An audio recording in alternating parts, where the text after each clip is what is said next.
these really do get harder and harder to watch.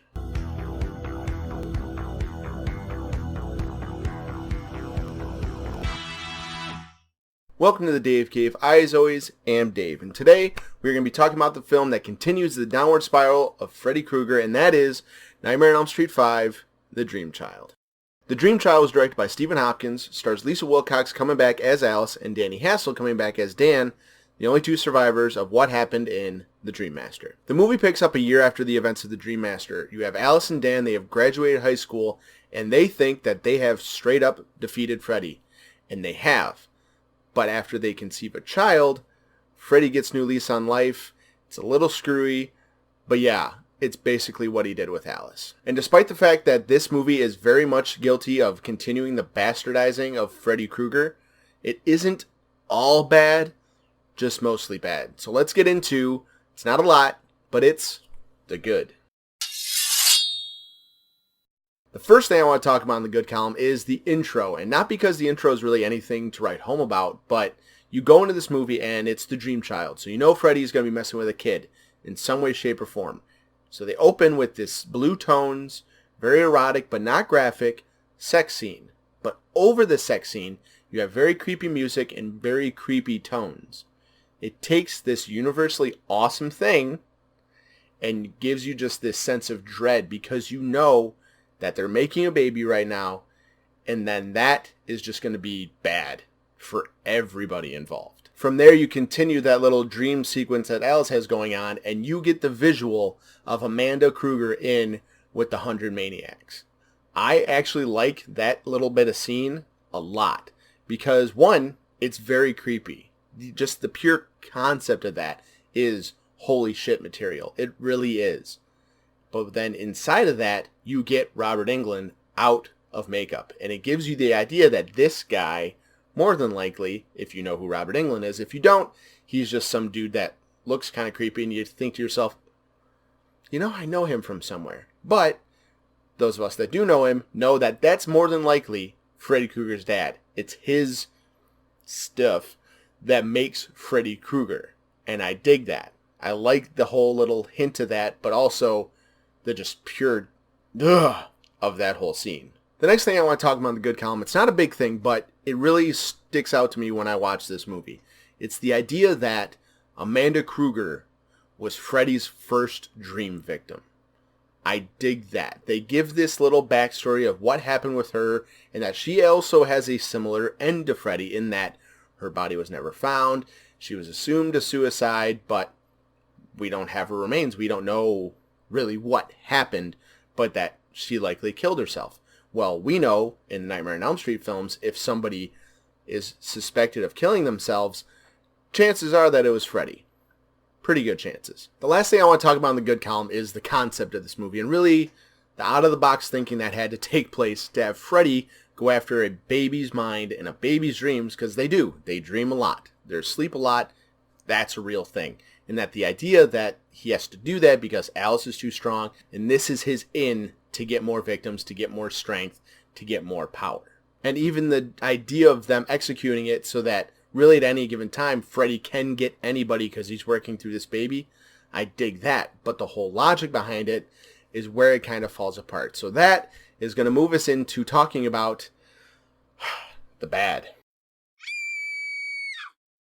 So picking right back up with the whole concept of Freddy using the baby to get after these people. In this movie, Alice has been pregnant for like 3 days, 2 days, a day. It's not been, she's not halfway through the pregnancy, which is roughly when I guess babies start to do that. I had to look it up because I was really curious.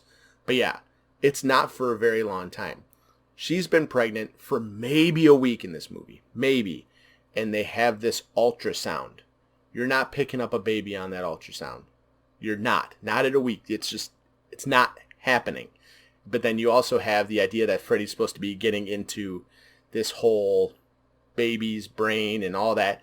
It does make sense. It does make sense. And at a week old, they don't have a gender. There's so much logistical problems with what they do with the whole baby thing that I wish that they had tried. Because if they had Alice go through half her pregnancy and then, do the time jump.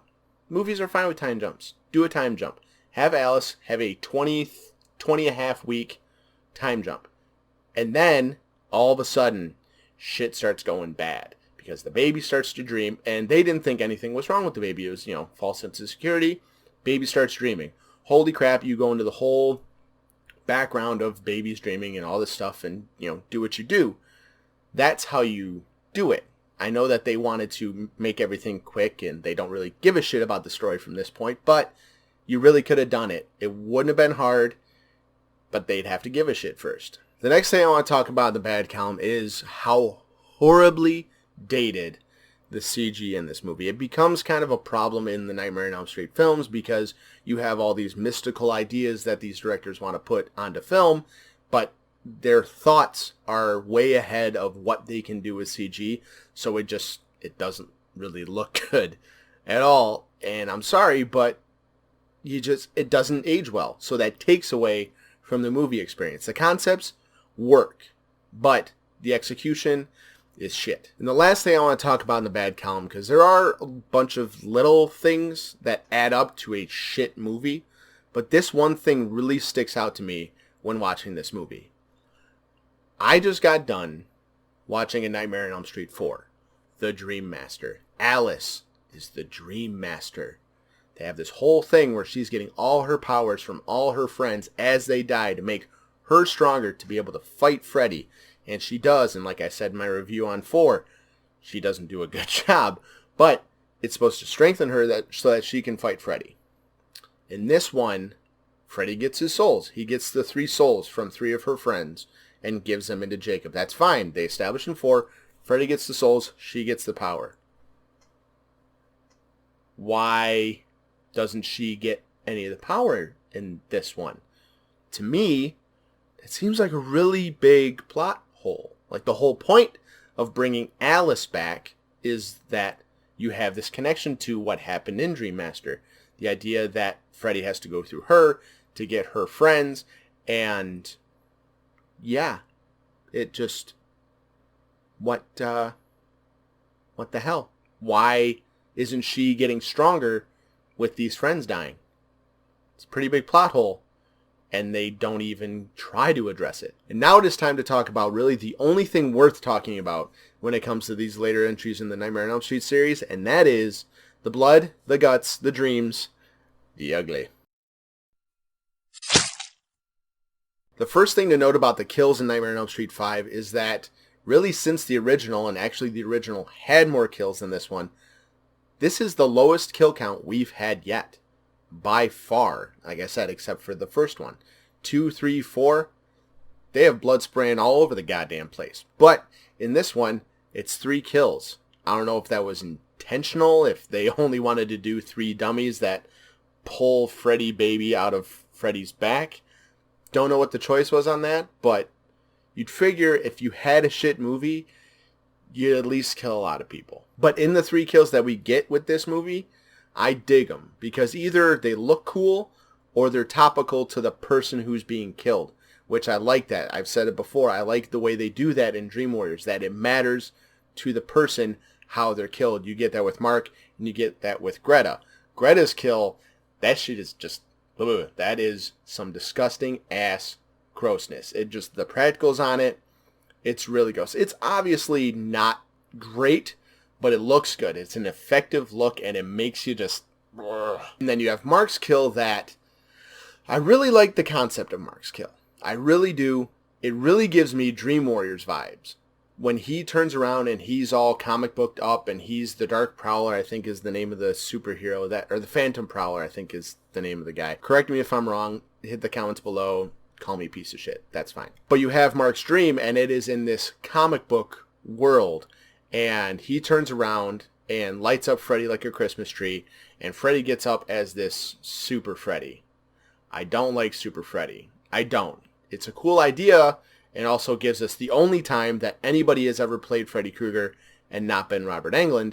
But you have Mark turn around, and it's a ridiculous moment because the music is absolutely silly. It really is. You have zero tension in the kill whatsoever, and that's what other dreams do a lot better, is that there's tension in it. Even in the silly ones, you're like, okay, when's it going to go bad? In this one, it's just, oh, you got Freddy on a skateboard. You have silly music.